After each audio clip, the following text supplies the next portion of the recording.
Quick Revit for Beginner number 14. Revit Create section.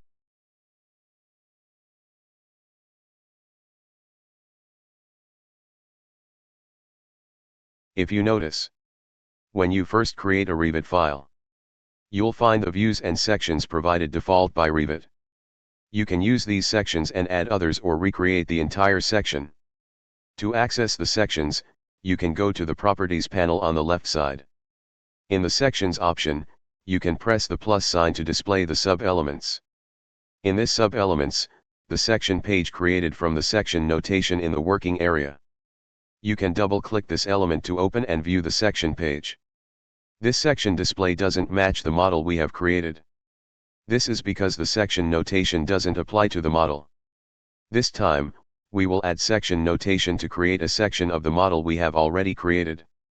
To add section notation, press the Section button in the View menu tab. After the Section tool is active, click to place the start point of the section. And then click to set the end point of the section.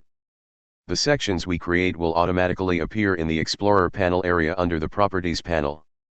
You can open the section page by double-clicking Section 1 and Section 2.